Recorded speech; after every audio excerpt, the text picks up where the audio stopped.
ഉത്തര കൊറിയയുടെ ഏറ്റവും വലിയ യുദ്ധക്കപ്പൽ എങ്ങനെ ഇരിക്കും എന്നുള്ളതിന്റെ ചില സൂചനകൾ നൽകുകയാണ് പുതിയ ഉപഗ്രഹ ചിത്രങ്ങൾ. ഉത്തര കൊറിയയുടെ ഏറ്റവും വലിയ യുദ്ധക്കപ്പലിന്റെ ഉപഗ്രഹ ചിത്രങ്ങളാണ് പുറത്തു വന്നിട്ടുള്ളത്. കിം ജോങ് ഉന്നിന്റെ നാവികസേനയിലെ മറ്റേത് കപ്പലിന്റെയും ഇരട്ടിയിലധികം വലുപ്പമുള്ള ഒന്നായിരിക്കും പുതിയ ഈ കപ്പലെന്നാണ് കരുതപ്പെടുന്നത്. സ്വതന്ത്ര സാറ്റലൈറ്റ് സേവന ദാതാക്കളായ മാക്സർ ടെക്നോളജീസ്, പ്ലാനറ്റ് ലാബ്സ് എന്നിവ ഏപ്രിൽ 6 എടുത്ത ചിത്രങ്ങളിൽ തലസ്ഥാനമായ പ്യോങ്യാങ്ങിന് ഏകദേശം 60 കിലോമീറ്റർ തെക്കു പടിഞ്ഞാറായി ഉത്തര കൊറിയയുടെ പടിഞ്ഞാറൻ തീരത്തുള്ള നാംപോ കപ്പൽശാലയിലാണ് ഈ കപ്പൽ നിർമ്മിക്കുന്നത് എന്നാണ് വ്യക്തമാക്കുന്നത്. കരയിലും കടലിലുമുള്ള ലക്ഷ്യസ്ഥാനങ്ങൾക്കെതിരെ ഉപയോഗിക്കാൻ പറ്റുന്ന മിസൈലുകൾ വഹിക്കാൻ രൂപകൽപ്പന ചെയ്തിട്ടുള്ള ഒരു ഗൈഡഡ് മിസൈൽ ഫ്രീഗേറ്റ് ആയിരിക്കും ഈ കപ്പലെന്നും ഇതിന്റെ ആയുധങ്ങളുടെയും മറ്റ് ആന്തരിക സംവിധാനങ്ങളുടെയും നിർമ്മാണം പുരോഗമിക്കുകയാണെന്നും വിദഗ്ധർ പറയുന്നു. ഈ കപ്പൽ ഏകദേശം 140 മീറ്റർ നീളമുള്ളതായിരിക്കും. ഇത് ഉത്തര കൊറിയയിൽ നിർമ്മിച്ചതിൽ വെച്ച് ഏറ്റവും വലിയ യുദ്ധക്കപ്പലാണെന്ന് centre for strategic and international സ്റ്റഡീസിലെ ജോസഫ് ബെർമുഡസ് ജൂനിയറും ജെന്നിഫർ ജൂണും നടത്തിയ ഒരു വിശകലനത്തിൽ പറയുന്നുണ്ട്. കിം ജോങ് ഉൻ ഭരണകൂടം അവരുടെ സായുധ സേനയെ അതിവേഗം നവീകരിക്കുന്നതിൽ ഏർപ്പെട്ടിരിക്കുകയാണ്. അമേരിക്കയുടെ ഏത് ഭാഗത്തും എത്താൻ ശേഷിയുള്ള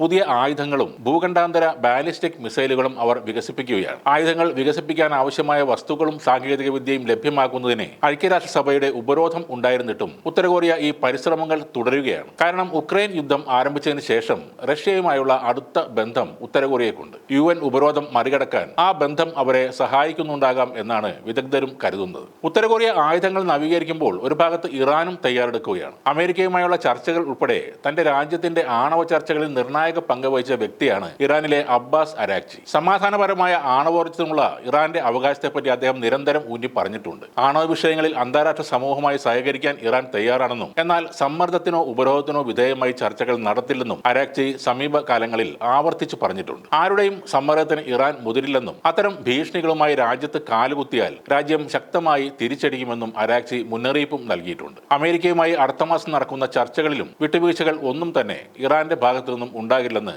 വ്യക്തമായി പറഞ്ഞ ആളാണ് അബ്ബാസ് അരാക്ചി.